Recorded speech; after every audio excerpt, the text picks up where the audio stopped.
Bonjour tout le monde et bienvenue à toutes et à tous pour ce nouveau Champ des possibles, le rendez-vous vidéo et long format de Mediapart qui se consacre chaque mois aux manières de composer les mondes de demain et d'envisager le futur pour une humanité parfois mal engagée. Je suis comme chaque mois en compagnie de Jade Lingard. Bonjour. Bonjour. Vous êtes journaliste à Mediapart, on charge notamment des questions d'énergie, d'écologie, d'environnement, de climat et de plein d'autres choses. Et nous avons aujourd'hui le plaisir de recevoir Bruno Latour. Bonjour. Bonjour. Vous êtes sociologue, vous êtes philosophe, vous êtes professeur à Sciences Po et vous venez de publier aux éditions, c'est à la fois Les Empêcheurs de penser en rond et La Découverte, face à Gaïa, 8 conférences sur le nouveau régime climatique, qui est à la fois une synthèse de certaines de vos conférences récentes et un des essais sans doute les plus ambitieux de cette rentrée. Alors, question à la fois très vaste et très simple pour commencer, c'est quoi ce nouveau régime climatique? Est-ce qu'il y a une révolution? Et laquelle? Une mutation écologique. J'ai emprunté le terme à un livre beaucoup plus savant fait par Stéphane Haïkout et Annie Dahan qui parle du régime climatique pour désigner le problème que nous allons avoir pendant tout ce semestre de gouverner le climat avec point d'interrogation et la difficulté qu'il y a à faire entrer en politique des êtres ci-devant naturels, disons. Et donc j'ai rajouté un nouveau régime climatique pour désigner un nouvel état, en quelque sorte un nouveau problème politique, pour faire un peu la métaphore assez commode entre ancien régime et nouveau régime, disons, pour signaler une rupture, malheureusement qui n'est pas encore une rupture politique, mais qui est déjà une rupture, disons, dans les sciences naturelles, en tout cas sûrement, et un peu dans les arts, mais pas encore dans les arts politiques, disons. Donc c'est ça que j'ai voulu marquer par un nouveau régime politique. C'est une métaphore, évidemment, qui est française. Peut-être qu'elle ne marche pas dans notre tradition historique. Et de quoi il est constitué, alors, ce nouveau régime? Qu'est-ce qui en fait la définition? Le point principal, c'est que la nature, qui était le décor dans lequel l'activité historique des humains se déroulait, est devenue un des acteurs principaux de cette transformation. Et inversement, que les humains qui étaient jusqu'ici, dans les innombrables progrès, luttes, disputes, etc., sont aussi une force considérée comme une force géologique qui a une influence sur le système Terre, disons. Donc en gros, les deux éléments qui permettaient de cadrer l'histoire au sens occidental, parce qu'il y a bien d'autres façons de le cadrer, bien sûr, qui était disons, un cadre stable, et puis des humains qui avaient une politique. Des deux côtés, les choses se sont en quelque sorte réimprégnées l'une dans l'autre. Ce sont des choses que je savais depuis longtemps, on les étudie depuis longtemps en histoire des sciences, mais elles sont devenues publiques. Elles sont devenues publiques, mais elles n'ont pas encore leur politique, disons. Donc c'est ça qui m'intéressait de cadrer, de capter par l'expression de nouveau régime climatique, parce qu'il s'agit bien du climat au sens très large du terme, au sens de Montesquieu, disons. Il s'agit des lois de la nature, il s'agit de grandes traditions qui, disons, au fond, c'est l'esprit des lois, mais c'est des lois dans des circonstances un peu différentes.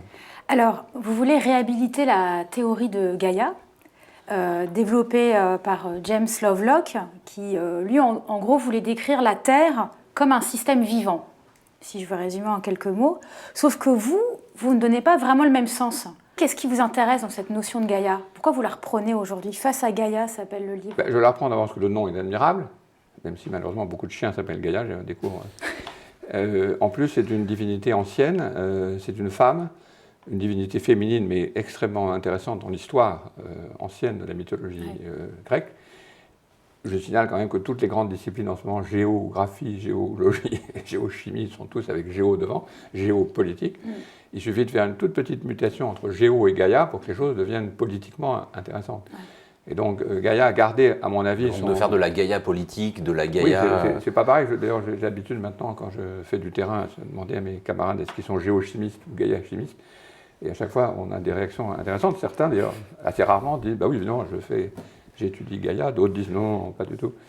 Et c'est le même mot que nous avons oublié, dont nous avons oublié son caractère extraordinairement puissant intellectuellement et mythologiquement. Et le livre, évidemment, fait feu de tout bois, donc il utilise aussi bien de la mythologie, de la théologie que de la science ou de la philosophie, parce qu'on est dans une situation nouvelle, le nouveau régime climatique. Donc ma Gaïa, qui est, je pense, celle de Lovelock, autant que je puisse juger en l'ayant lu attentivement, n'est pas, c'est le système Terre, mais ça n'est pas un tout. C'est connecté, mais ça n'est pas un tout. Problème qu'il est très compliqué de faire en sociologie, en politique évidemment, et en sciences. Les biologistes ne sont pas plus armés que les sociologues ou les politologues pour résoudre cette question. Et vous dites bien que ce n'est pas une figure de l'harmonie, Gaïa. Non. D'ailleurs, c'est même le contraire. La Gaïa historique, c'est une sacrée salope, et c'est une qui s'arrange pour emmerder tout le monde et faire tuer les uns et les autres toutes les divinités successives, en commençant par son mari, le Ouranos, qu'elle n'émascule pas directement, mais qu'elle fait émasculer par ses enfants. Donc c'est une figure de conflit. C'est aussi ça qui m'intéresse. Quand vous dites je fais de la géopolitique, la géo est hors du conflit. Quand vous faites de la Gaïa politique, les conflits sont là. On ne peut pas imaginer de repolitiser les questions écologiques si on ne fait pas de politique et si on ne ramène pas la question du conflit. Mais alors, donc vous comparez effectivement dans ce texte James Lovelock, l'inventeur de l'hypothèse Gaïa, à Pasteur, notamment parce que Pasteur a bien mis en évidence qu'il y avait en nous et autour de nous des agents, en l'occurrence les microbes, qu'on n'avait pas aperçus jusque-là et puis qui en fait étaient déterminants pour la manière dont on vivait et dont on était dans et sur la Terre. Mais vous faites une autre comparaison, c'est entre le moment dans lequel on est et le moment de Galilée, en disant voilà, avec Galilée on s'est rendu compte que la Terre avait un mouvement. Là, il faut peut-être se rendre compte qu'elle a un comportement et que donc elle interagit avec ce que les humains lui font subir. Ce que je ne comprends pas vraiment, c'est comment est-ce qu'on fait pour montrer que la Terre est active sans pour autant lui donner une âme? Tout le livre est là-dessus, c'est-à-dire que ne pas être inerte ne veut pas dire qu'on est vivant, au sens d'avoir une âme. Il y a des tas de façons d'être vivant. Il n'y a pas de façon. Le fait d'avoir une âme n'est pas son critère principal.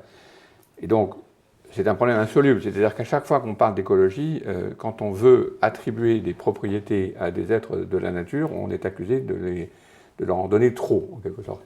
Le problème, c'est que ce qu'a dit Lovelock, c'est que, et Pasteur assez chimiste et Lovelock assez géochimiste, c'est que vous ne leur en donnez pas assez. Et donc, le problème, c'est l'équilibre ce que j'appelle l'équilibre des puissances d'agir. C'est-à-dire, qu'est-ce que vous faites quand vous décidez que, par exemple, l'oxygène est un être historique qui a une influence assez évidente sur notre écosystème. Est-ce que donc, tout le livre est construit sur cette idée finalement assez simple, qu'il y a les gens qui désaniment, c'est-à-dire qui parlent, comme Pasteur, de l'animation des microbes, etc., et qui se heurtent à des gens qui disent non, il n'y a pas de microbes, et on est juste avec des pures forces chimiques.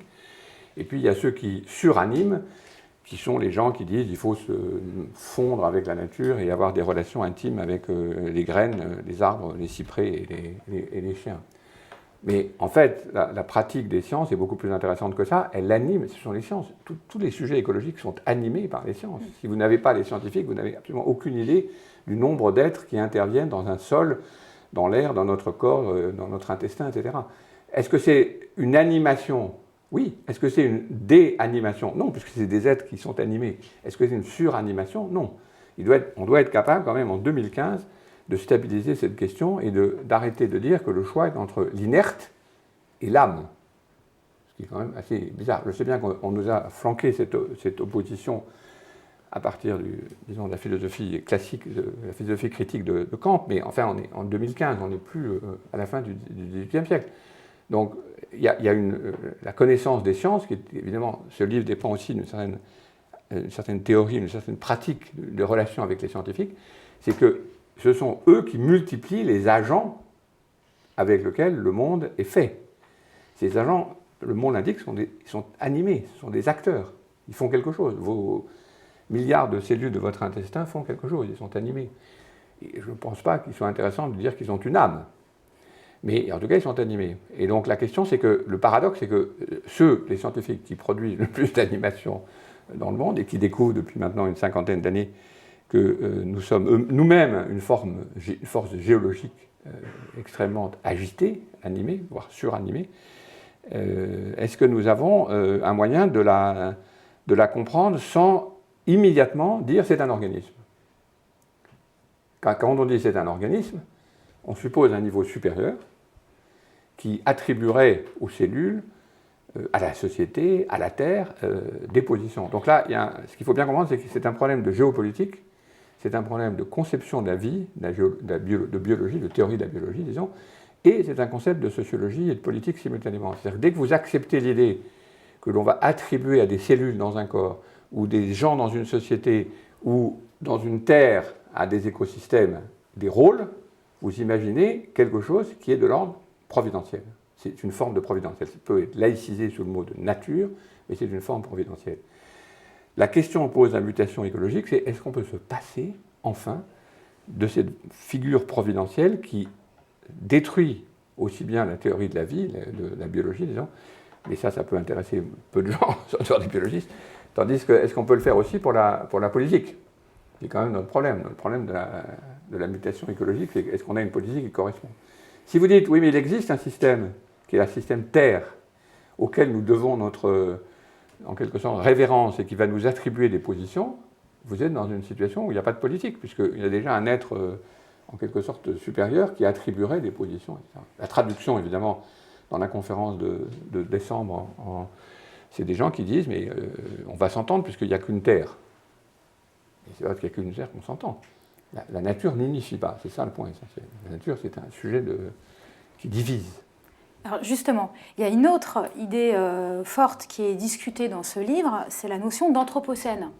Notion d'anthropocène qui, en gros, veut désigner une ère dans laquelle nous serions rentrés aujourd'hui, une ère géologique dans laquelle, pour résumer, l'être humain aurait développé un tel impact sur son milieu de vie, changement climatique, extinction des espèces, acidification des océans, etc., etc., je ne fais pas la liste en entier, aurait eu un tel impact aujourd'hui qu'il modifierait, qu'il serait devenu une force géologique.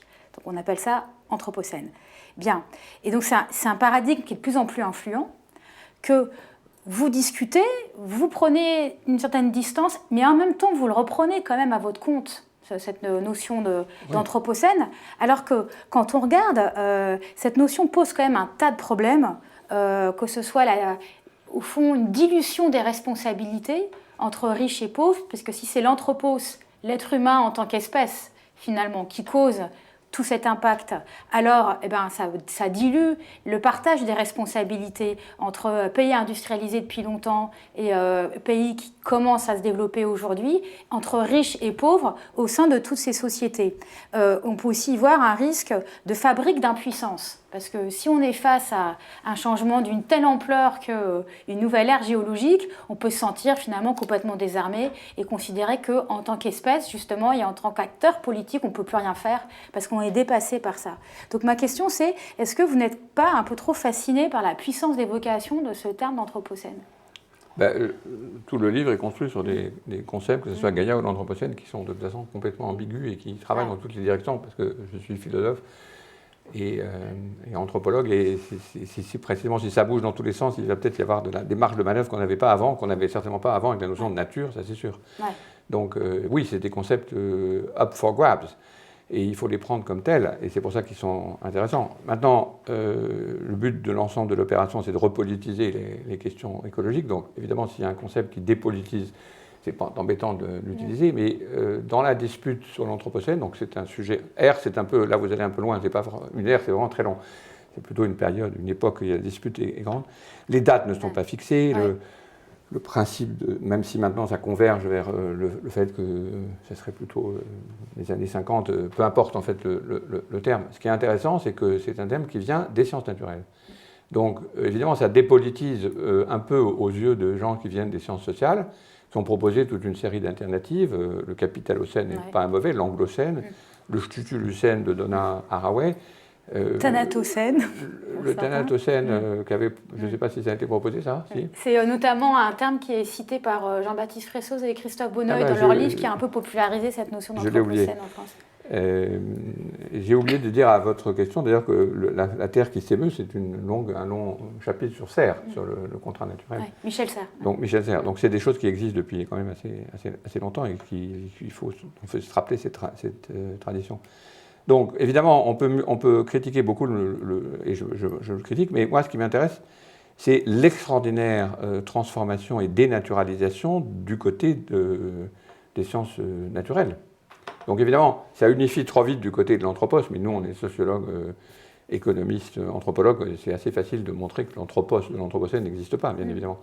Mais ce qui est absolument passionnant, et c'est l'objet du travail que je fais maintenant, c'est que du côté des sciences naturelles, l'anthropocène détruit ou désunifie ou décompose, dans le bon sens du terme, déconstruit, disons, la notion d'unité de la nature.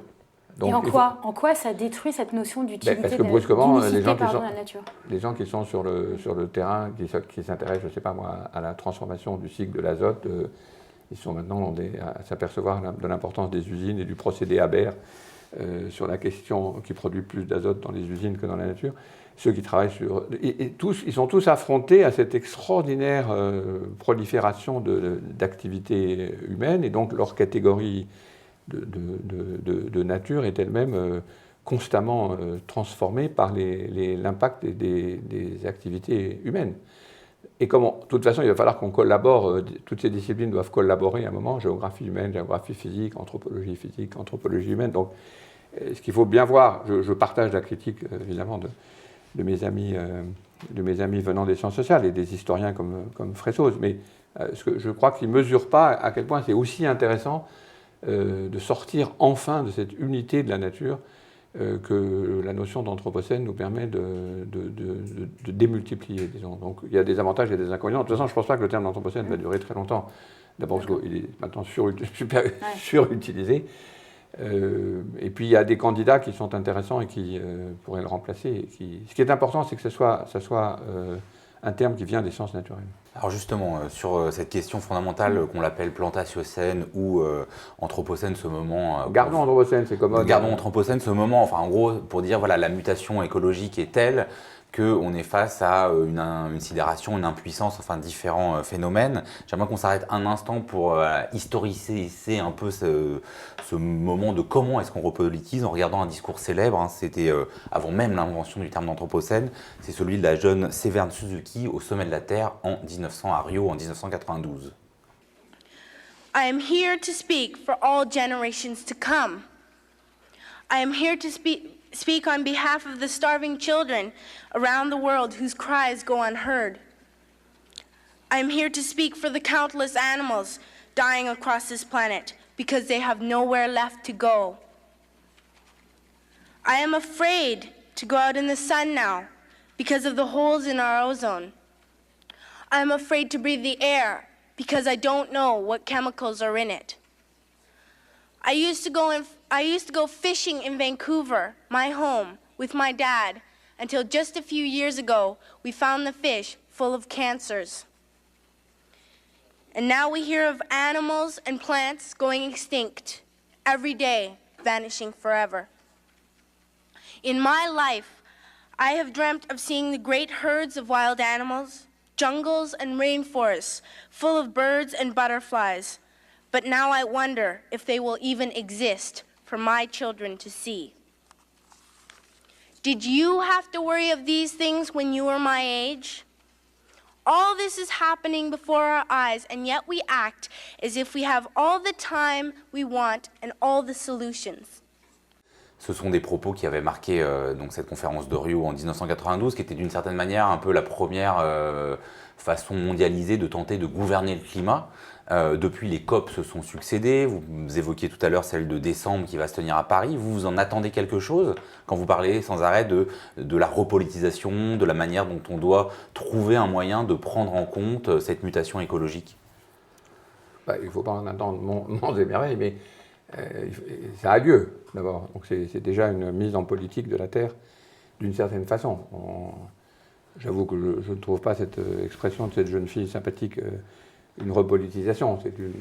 Ça a été important en 92, mais ça a été aussi disons, le pli dans lequel est tombée toute la négociation et la discussion sur les questions écologiques, c'est que c'était bon esprit, je dirais. C'est assez amusant de voir que les gens qui sont supposés être le plus bon esprit, c'est-à-dire les papes, écrivent un texte sur la question écologique qui est justement de combat. Vous parlez de l'encyclique du pape François. C'est ça qui est amusant. C'est-à-dire, le problème, c'est que cette question écologique, il faut la sortir du bon esprit. On n'est pas dans une situation de bon esprit. Et donc, c'est sympathique tout ce qu'elle dit, bien sûr, mais pour moi, ce n'est pas une repolitisation. La repolitisation commence quand on sait quelles sont les lignes de partage, les lignes de conflit, les terres en lutte, disons, les territoires en lutte, les peuples même en lutte. Donc, dès qu'on fait appel à une espèce de vocabulaire commun d'un peuple, d'ailleurs, toujours qui n'est jamais précisé, qui est toujours jamais défini clairement, qui serait simplement en accord avec la nature, disons, là on est sûr d'une chose, c'est qu'on dépolitise. Et puis en plus, ça va bien une fois, mais quand on l'a trop vu, disons, on en a très rapidement assez, parce qu'on sent bien qu'il y a une fausseté dans cette affaire, qui est justement l'appel à un supérieur commun, qui serait la Terre ou la nature, disons, dont on sait qu'il n'existe pas. C'est comme d'en appeler à un gouvernement mondial pour répartir les attributions de CO2 à la conférence de Paris. Donc, mais la question que posait aussi cet extrait, évidemment, hein, c'est pas les bons sentiments, c'était aussi de dire, voilà, la conférence de Rio, elle a déjà plus de 20 ans. Historiquement, c'est intéressant. Pourquoi est-ce qu'on n'arrive pas à réagir à toutes les alarmes qu'on a sur la mutation écologique? Vous citez Yann Kershaw, alors c'est dans un contexte différent, mais comme une métaphore, qui étudie la fin du nazisme en montrant que c'est au moment où l'Allemagne sait qu'elle a perdu la guerre, qu'il y aura le plus de morts civiles, militaires. C'est-à-dire qu'on continue dans une logique dont on sait qu'elle est de toute façon perdante. Et ça, vous prenez ça un peu comme une métaphore, voilà, de la situation dans laquelle on est engagé. Donc comment est-ce que vous expliquez, vous, qu'il n'y ait pas de réaction aux alarmes? Enfin, ou si peu. Il y a la raison, il y a 1000 raisons. La première, c'est évidemment qu'on ne se précipite pas pour changer son mode de vie. Mais la deuxième, je pense, elle est aussi ce que vous dites du livre de Kershaw, c'est-à-dire que l'angoisse ne rend... le catastrophisme, au sens, disons, vous avez employé le mot sidération, n'a évidemment aucun effet d'intelligence, ni politique, ni d'aucune sorte. C'est-à-dire qu'être sidéré, c'est être comme le lièvre dans les phares de la voiture. Et donc c'est un peu aussi le problème de toutes ces expressions, disons, dont l'esthétique de la peur, dont il faut sortir. Alors, le paradoxe du livre, c'est que je voudrais qu'on en sorte par l'apocalypse, c'est-à-dire, j'oppose apocalypse et catastrophisme. Mais je ne suis pas le seul, Jean-Pierre Dupuy fait ça, Gunther Anders l'a fait magnifiquement autrefois, et le pape, encore une fois, le fait évidemment en théologien. Donc il y a une pensée de l'apocalypse, c'est-à-dire de la présence dans un temps qui est important et à la hauteur duquel il faut se trouver, qui est très très différente du catastrophisme. Et le catastrophisme a des effets... comme vous le dites, sur l'exemple de Kershaw, qui est très juste, d'impuissance. Donc le problème, c'est plutôt que, je crois que la question précédente était sur la COP. Moi, ce que j'attends de la COP, c'est évidemment qu'elle réussisse dans la mesure de son mandat, mais c'est aussi qu'on en profite pour s'apercevoir que la façon dont on construit, comme le dit d'ailleurs Haïkout et Dahan, dont on construit le rapport politique, et encore de l'ancien régime climatique, disons, c'est-à-dire des États-nations cherchant le consensus, sans qu'on arrive à savoir qui est l'ennemi de qui, disons. Quand on voit que ces négociations climatiques aujourd'hui, donc il y a la COP21 qui arrive, mais quand même ces négociations climatiques se passent dans un moment politique, je dirais, assez particulier, qui est celui, globalement, de la défaite de la régulation publique. C'est-à-dire que depuis une vingtaine d'années, alors peut-être que ça a commencé même il y a une trentaine d'années, on assiste globalement à une forme d'affaissement finalement des États, et des États qui renoncent petit à petit de plus en plus, en tant que puissance publique, à intervenir sur l'économie, sur la mondialisation, sur le social, et avec une montée d'autres acteurs qui sont les marchés financiers, les industries, les lobbies des multinationales, etc., etc. Dans ce contexte politique-là, est-ce que l'idée même de gouverner le climat peut-elle encore avoir un sens? Mais ça, c'est une première question. Mais du coup, surtout par rapport à ce que vous disiez au début de l'entretien sur l'importance aujourd'hui de repolitiser l'écologie, comment on peut faire pour la repolitiser dans un contexte géopolitique qui est particulier? Il y a le contexte géopolitique et il y a le contexte Gaïa-politique. Ouais. Et c'est sur ce jeu-là qu'il faut essayer de jouer sur cette différence. Je ne suis pas géopoliticien, mais je fais mon travail d'intellectuel, c'est-à-dire d'essayer d'imaginer à partir de la situation présente des possibles qui ne sont pas évidemment réalisés encore, que la simulation qu'on a faite en essaye d'avancer. J'ai été frappé que, et dans le livre de Naomi Klein sur la crise écologique, comme dans celui de Haïkout et Dahan à la fin, il s'agit bien quand même d'un retour de l'État. Mais évidemment, c'est un État, c'est une fonction d'État. Ils en appellent à ça. Oui, ils en appellent à ça, mais on voit bien que l'État qui revient contre la situation dont vous parlez, ce n'est pas l'État qui occupe son territoire à la façon classique, c'est un État qui reprend justement la main parce que les autres entités qui représentent ce qu'on appelle les lobbies, mais c'est un terme évidemment assez faible, ils ont un type de souveraineté sur des territoires, et la plupart du temps c'est des vrais territoires. Total, c'est un vrai territoire, il occupe un territoire. Les finances, c'est moins vrai, mais quand même, ils sont offshore dans des endroits qui ont des lieux très très précis, n'est pas visible. Donc, évidemment, c'est la difficulté, c'est-à-dire qu'en ce moment, on a une géopolitique assez classique, finalement, des 180 pays les uns à côté des autres sur une carte qui reste une carte géopolitique sur fond d'une nature, finalement, inerte. Et puis, on a de plus en plus, mais qui n'est pas encore articulée politiquement, et ça c'est vraiment le travail des intellectuels et des artistes et des activistes de le rendre visible, une Gaïa politique de territoires en lutte, à l'intérieur duquel il y a bien évidemment les lobbies. Mais les lobbies, cette fois-ci, dignement équipés, si je veux dire, c'est-à-dire avec un principe de souveraineté et avec un territoire. Et c'est évidemment le cas aussi des êtres ci-devant naturels. Et donc on voit très bien que, évidemment, ça paraît un affaiblissement de l'État dans un certain sens, puisqu'il le partage, mais il le partage déjà, puisque les phénomènes qui les occupent les traversent de part en part. Et en même temps, c'est un renversement de la notion de souveraineté, disons, et de la définition disons, de la politique au sens le plus classique, c'est-à-dire c'est contre qui et avec qui on se bat. Le problème, c'est qu'on n'a pas ces cartes géopolitiques. On n'a pas des cartes Gaïa politiques, on a des cartes géopolitiques. C'est-à-dire on a des États et dont on sait qu'il y a des lobbies qui les agissent en douce. Mais on ne sait pas sur quel territoire sont ces États. Si vous prenez un pays du Golfe qui a la plupart de ces champs dans un pays d'Afrique, c'est quoi l'État? Ça n'a aucun sens. Si on prend l'Arctique, c'est quoi l'Arctique, c'est quel territoire? L'Arctique, c'est un bout de la Russie, c'est un bout du Canada, c'est un bout des Inuits. C'est ça le nouveau régime climatique. C'est la réalisation, et je crois qu'elle est générale, cette généralisation. Cette réalisation, c'est que la définition des territoires ne correspond pas au principe de souveraineté. Donc soit on abandonne le principe de souveraineté et on imagine qu'il y a une espèce d'État mondial qui est évidemment complètement fictif, donc c'est ce que j'appelle la politique. On regarde vers le haut, qui est une version de théologie politique. Soit on va vers le bas et on dit, mais finalement, je suis sur quel territoire? Et donc c'est très intéressant que le territoire, la notion de sol, d'appartenance au sol, grande question politique aussi, dans des formules réactionnaires aussi bien que dans des formules progressistes, reviennent au premier plan.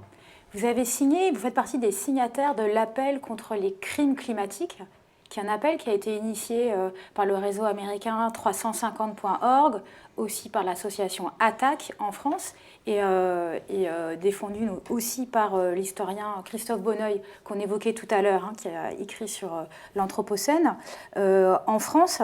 Et cet appel, justement, exige même que cesse l'exploitation des énergies fossiles, en considérant que l'utilisation de ces énergies, donc énergies fossiles, on rappelle, c'est pétrole, gaz, charbon, sont la première cause de très loin des émissions de gaz à effet de serre et donc du dérèglement climatique. Mais l'appel ne fait pas que ça, il désigne donc des crimes du climat, donc des criminels climatiques, pénalise d'une certaine manière la discussion sur le climat. Pour vous, c'est ça aussi l'enjeu aujourd'hui, un enjeu de justice, de judiciarisation de la question climatique? Quand on signe, on n'est jamais complètement d'accord avec ce qu'on signe, mais l'enjeu est très important. Mais l'enjeu criminel, je veux dire, je suis assez sceptique parce que ça serait une remoralisation d'une situation qui est déjà excessivement moralisé, disons. Mais en même temps, ce qui est intéressant dans la notion de suspension, disons, de laisser dans le pétrole dans le sol, laisser dans le sol, c'est une vision de limite qui n'est pas une limite objective, puisqu'on a plein de pétrole. Donc on est sorti complètement du peak oil dont on parlait autrefois. On allait manquer de pétrole et donc il fallait arrêter. Et là, c'est beaucoup plus intéressant. On a plein de pétrole, et on a du charbon pour des centaines d'années, mais on arrête. Et donc ça repolitise, ça clairement, parce qu'on met une limite contre les arguments qui sont des arguments, disons, d'exploitation infinie. Donc c'est ça qui m'a intéressé Et en plus, techniquement, c'est absolument passionnant d'imaginer ce qui va advenir quand on va désinvestir de ces effets. Ça, c'est vraiment un levier très, très intéressant qui peut être très, très, très rapide. Et pourquoi c'est passionnant? Pourquoi vous trouvez ça intéressant? Parce que c'est le fait que, par exemple, je sais pas, le fonds souverain de Norvège peut-être décide de laisser son pétrole dans le sol, ça modifie toute la finance. Donc voilà un truc auquel on ne pensait pas, c'est-à-dire un levier d'action complètement imprévu. C'est pour ça que j'ai signé avec plaisir la proposition de Bonneuil, parce que dès qu'on arrive à ce que ces questions cessent d'être questions laissées aux scientifiques ou laissées à l'objectivité de la nature, en disant on n'a plus de pétrole donc il faut arrêter, on repolitise. Parce que là on sort des objections permanentes à l'écologie, c'est-à-dire que la nature déciderait. Disons. Mais ça, c'est pas parce que la nature est là que la nature ne décide pas, elle n'unifie pas. Et c'est pour ça que je continue à penser que le terme de Gaïa permet au moins un minimum de casser cette évidence que du moment que c'est naturel, ça va entraîner des décisions. Mais alors pour prolonger, il y a un terme là que vous n'avez pas encore employé, mais qui est quand même très présent tout au long de votre livre et de manière assez frappante, c'est celui de guerre. Hein, vous parlez de situation de guerre généralisée, de guerre des mondes. Pourquoi est-ce que vous faites ça? Est-ce que c'est une métaphore? Est-ce que c'est aussi pour dire, parce que vous soulignez que par exemple, quand il y a eu la guerre froide, la course aux armements, finalement il y a une mobilisation mondiale face à une menace qu'on n'a pas du tout aujourd'hui face à la mutation climatique.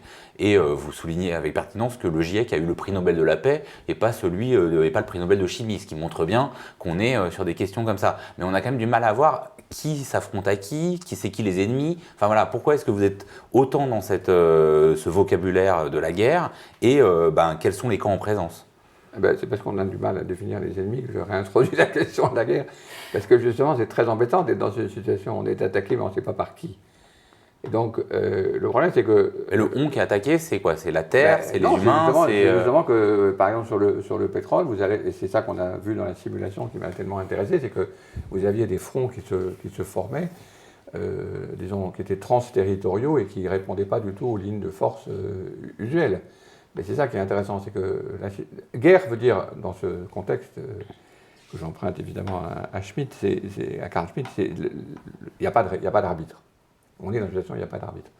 Or, le paradoxe, c'est que dans la situation moderne, disons, il y avait un arbitre qui était en gros un peu vague, mais qui était toujours là, qui était en gros l'occupation de la nature avec, au nom des lois, disons, de l'histoire, soit marxiste autrefois, soit maintenant du marché. Donc on avait en fait un arbitre, c'est-à-dire qu'en fait, on était en guerre, évidemment, les gens qui ont été découverts au XVIe siècle, ils savaient bien qu'ils étaient en guerre, mais ceux qui les découvraient n'étaient pas en guerre. Ils étaient en situation de civilisation, ils occupaient des positions et des terres qui étaient des terres qu'on les appelait à l'époque nulles, qui n'appartenaient à personne. C'est un grand thème de la philosophie politique de Schmitt. Donc le paradoxe, c'est qu'on était en guerre, mais il n'y avait une des deux parties qui est en guerre. En Amazonie, il y a bien une guerre contre les Indiens, mais ceux qui occupent les terrains, ils ne se considèrent pas comme en guerre, ils se considèrent comme des gens qui développent. Donc le problème, c'est d'arriver à rendre d'abord égal les deux côtés, disons, des conflits. S'il n'y a pas de conflit, si c'est juste la civilisation qui avance, et puis ensuite il y a quelques éléments un peu marginaux qui continuent à faire des histoires, on voit bien que ce n'est pas une situation de guerre. Vous ne respectez pas suffisamment l'autre pour le considérer même en guerre. Donc, le grand problème, c'est que pour ça, il faut que la notion d'arbitre suprême disparaisse. Il n'y a pas d'arbitre. C'est pour ça que Gaïa ne doit pas être confondu avec un système. C'est une des questions que vous posez, c'est ça la conséquence, évidemment. On ne va pas faire au nom de Gaïa, d'exiger des sacrifices au nom de Gaïa. Ce serait les gens qui ont peur du fascisme écologique, c'est de ça qu'ils ont peur. Et brusquement, on dit au nom de Gaïa, arrêtez non seulement de fumer, mais de manger de la viande, etc. On retrouverait un pouvoir supérieur, on redéfinirait de nouveau les rationnels et les irrationnels, et on ne serait toujours pas en guerre. Donc, évidemment, guerre, c'est un terme un peu dangereux, je suis parfaitement conscient. J'ai un peu atténué par rapport aux lectures Gifford, qui étaient un peu plus tough. Vous savez atténuer, mais c'est quand même, vous nous parlez quand même souvent d'une guerre des mondes. Oui, mais parce que on ne peut pas faire la paix si on n'est pas en guerre, d'abord. Il n'y a pas de diplomatie possible s'il n'y a pas un état de paix, si on n'a pas reconnu qu'il y avait un état de guerre avec des territoires qui ont des configurations et qui sont avec des perdants et des gagnants. Je n'ai pas utilisé cet exemple, mais j'étais très frappé à New York au moment de la grande manifestation sur le climat en septembre dernier, septembre 2014. Il y avait un des slogans, c'était organisé par slogan, et il y avait un des slogans qui était « We know who is responsible ». Nous savons qui est responsable. Ça, c'est un très beau thème politique. Donc c'est pas organisation, regardons la nature et nous allons nous unifier, etc. C'est quels sont les territoires occupés par des gens et qu'est-ce que veulent les gens contre qui nous nous battons nous. Et en même temps, qui dit guerre dit violence, destruction, mort, blessés, champs de bataille. Et le paradoxe, c'est que toute cette violence est à l'œuvre aujourd'hui. Il y a 20 millions de personnes déplacées par les catastrophes naturelles en 2014. Mais paradoxalement, toute cette violence-là est en partie invisible à nos sociétés, à nous, de pays industrialisés en climat tempéré. On est dans une guerre à plusieurs, sur des fronts éclatés et en partie non perçus. Ah oui, mais c'est justement pour ça que l'état de guerre me paraît plus franc. Oui, d'accord, on est en guerre, donc la violence est déjà en train de s'exercer. Il y a un déni de ça. Pardon ? Il y a un déni parce qu'on ne pense pas qu'on est en guerre. Ouais. On pense qu'on est dans des situations de développement un peu ratées, que les sols se démolissent, mais c'est donc par pur hasard, etc. Donc on a les conséquences. Ou en tout cas que c'est réversible. Pardon ? Ou en tout cas que c'est réversible. Pardon. Oui, ça, je ne sais pas si les gens pensent que c'est réversible. Ils pensent que c'est derrière eux. C'est là où l'apocalypse est très important. Ils pensent que c'est derrière eux. On ne reviendra pas en arrière. J'étais la semaine dernière en Californie, en Caroline du Nord, sur des terrains qui ont été plantés par les grandes plantations cotonnières du 19e siècle, et les sols, 80 ans après, ne sont toujours pas revenus, ils ne sont toujours pas là, c'est complètement irrémédiable, enfin, d'après les scientifiques que j'ai suivis. Donc le problème, c'est que le thème moderne de développement, disons, dissimule l'état de violence, ou ne reconnaît pas dans l'état de violence un état de guerre sur les territoires. Alors évidemment, il y a une version atténuée de cette affaire avec le climato-sceptique, parce que le climato-scepticisme, c'est aussi une façon de dire, mais j'occupe un territoire différent, je veux un monde différent, qui a des propriétés différentes, qui a une physique différente, qui a une biologie différente, qui a des territoires différents, et jamais on leur demande de décrire ce monde-là. Donc le mot guerre, pour répondre à votre question, définit, il n'y a pas d'arbitre supérieur, il n'y a pas de nature, ni de marché, ni d'État. Ça, c'est clair qu'il n'y a pas d'État mondial. Deux, commençons à définir les lignes de conflit. Et évidemment, les intérêts de ces lignes de conflit sont négociables, parce qu'on ne sait pas, la confusion dont vous parlez, elle est évidente, personne ne sait exactement si le point le plus fondamental, c'est d'avoir de l'eau, ou bien si c'est de faire telle ou telle culture de soja en Argentine pour nourrir des cochons en Bretagne, etc. Et donc toute question d'existence redevient des questions politiques à discuter, comme il est normal de le faire. Comme le fait la politique, comme le faisait la politique avant qu'elle disparaisse sous les pressions dont vous parliez tout à l'heure, Jade.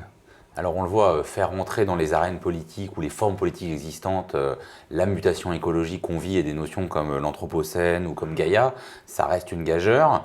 Ça souligne peut-être en creux le rôle que peuvent avoir les intellectuels et les artistes. J'aimerais qu'on regarde du coup un instant une scène de cinéma que vous connaissez bien, puisque c'est la fin du film Mélancolia de Lars von Trier.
Dans ce livre, vous évoquez Mélancolia, qui est un film dont on voit cette fin terrible, spectaculaire. C'est difficile de parler après cette scène. Vous n'êtes pas sympa pour les gens qui n'ont pas vu le film. Je leur donner la fin et donc... On dit que c'est la fin du film, et en même temps, c'est, je pense... C'est court, hein, c'est un petit extrait. Oui, puis par ailleurs, c'est une fin qui est connue aujourd'hui, qui est en soi un objet culturel, qui est devenu en soi un objet de discussion culturelle, me semble-t-il. Et dans votre livre, vous en parlez en faisant l'éloge de l'esthétique. L'esthétique comme mode de pensée du monde, comme capacité à percevoir, dites-vous, en lien aussi avec cette idée d'un appel à la sensibilité. Et pour autant, vous n'êtes pas artiste, vous êtes intellectuel, sociologue, philosophe, depuis plusieurs années. On vous voit participer à des expositions, participer à un projet de théâtre, Gaïa Circus. Donc on voit que vous cherchez du côté des arts, de l'esthétique, quelque chose que vous ne trouvez pas dans la philosophie ou les sciences sociales plus classiques. Est-ce que vous pensez que à certains moments, et dans ce moment-là qu'on vit aujourd'hui, et par rapport à cette question de l'écologie dont on discute depuis tout à l'heure, l'art, l'appel à la sensibilité permettent de mieux penser ces questions-là et ce monde-là? C'est pas vraiment mieux penser, mais c'est mieux sentir.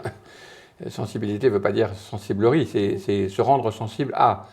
Le paradoxe de toute cette situation que j'appelle le nouveau régime climatique, c'est que ce sont les sciences qui nous ont rendus sensibles à, par des instruments, des senseurs, disons, senseurs avec un S, pas avec un C. Capteurs sensoriels. À la radio, le terme paraît bizarre. Sans lesquels on n'a pas de retour, disons, comme on a, je crois, c'est un terme de technique de retour retour de son, c'est ça? Si vous n'avez pas de retour de son, c'est difficile.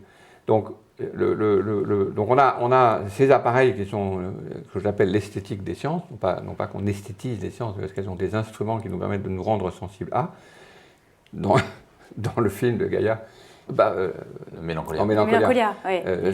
Les sciences sont plutôt du côté rassurant, alors que dans le cas réel, ils sont plutôt dans le sens de l'alerte. Mais ce qui est intéressant, je trouve, dans cette sensibilité esthétique des sciences, ce sont d'associations très rapides et qui, dans ce cas-là, sur l'Anthropocène, Gaïa, etc., est très visible dans les arts en ce moment, avec cette autre façon de se rendre sensible à la situation, qui sont, disons, des arts multiples, le théâtre, les arts plastiques, la musique, etc., la littérature, parce qu'on n'a justement pas de principe de sensibilité pour des phénomènes qui sont des phénomènes qui étaient autrefois des phénomènes naturels. Oui. Nous n'avons pas l'équipement de sensibilité à des phénomènes. Il faut écrire beaucoup de livres, aller à beaucoup d'expositions, voir beaucoup de scientifiques pour commencer à sentir ce que pouvoir être un anthropos de l'Anthropocène. Il n'y a rien d'évident là-dedans. On est des braves civilisés de l'Holocène, c'est-à-dire une période très calme du point de vue du système Terre et à l'intérieur duquel on est plutôt tranquille, même si on s'égorge mutuellement de façon très sympathique. Mais l'égorgement, si vous voulez, c'est classique. On sait faire, hein, on sait s'indigner, on sait contre quoi se scandaliser, etc. Sur les questions écologiques, on ne sait même pas sur quoi s'indigner. Ouais. On n'a pas de mécanisme pour s'indigner, se scandaliser, juger, évaluer, etc. On est dans le... C'est normal, puisque... Je ne sais pas si on peut le dire dans une radio, dans un studio comme ici, mais on n'a pas eu non plus les partis politiques qui nous ont aidés à faire ce travail. Il a fallu 200 ans pour que les partis socialistes et communistes et libéraux apprennent ce que c'est que la question sociale et comment on la juge, comment on se débrouille, comment on vote, comment on évalue les gens, etc.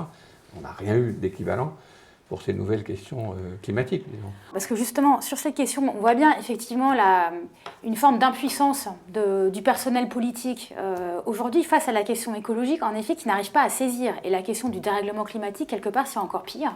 D'une certaine manière, on les sent très très loin de ce sujet. Mais il y a un autre peuple, entre guillemets, qui est très silencieux, ce sont les intellectuels français. Vous ne trouvez pas? Les intellectuels français ne croient en rien à la crise écologique. Ils sont au plein XXe siècle. Il n'y a aucune espèce d'impression quelconque qu'il y a une crise écologique. Vous le savez vous-même parce que vous écrivez sur ces sujets-là. Non, les Français sont modernistes. Le français... Je ne vais pas donner de nom, parce qu'on ne peut pas donner de nom. Mais enfin, ils sont dans l'idée que tout ça, c'est des calembredaines et que de toute façon, ça va s'arranger, que le temps a toujours changé, et que la modernisation nous est due. La modernisation, c'est C'est un don du ciel à la France.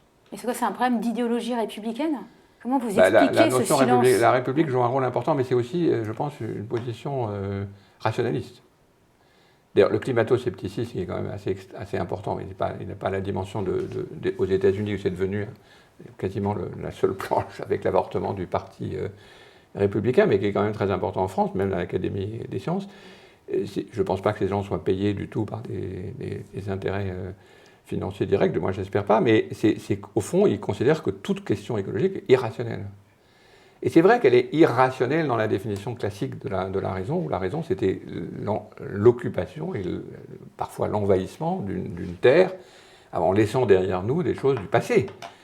Et brusquement, on s'intéresse à des choses du passé qui redeviennent d'actualité, comme le sol, les questions des animaux, les questions de la nourriture, tout ce qu'on avait laissé derrière nous. Donc le discours d'émancipation et le discours de composition, comme je dis, sont évidemment complètement contradictoires.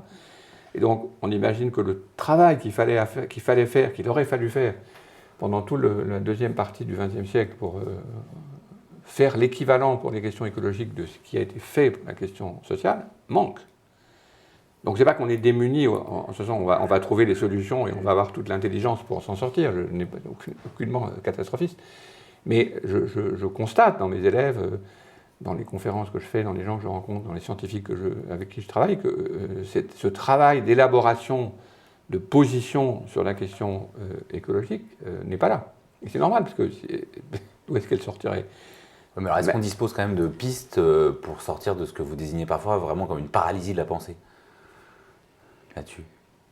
Il y a les sciences, il y a les arts, il y a la philosophie, il y a la multiplication ahurissante des initiatives multiples. Je sais pas, j'étais hier à une opération musicale faite au milieu du Poitou-Charentes par une trentaine de gens du coin dans un village complètement perdu qui s'appelle Alou, un opéra fait par un musicien qui s'appelle Jean-Pierre Sévos, tiré des propos des gens du coin sur la crise écologique. C'était absolument splendide, c'était bouleversant.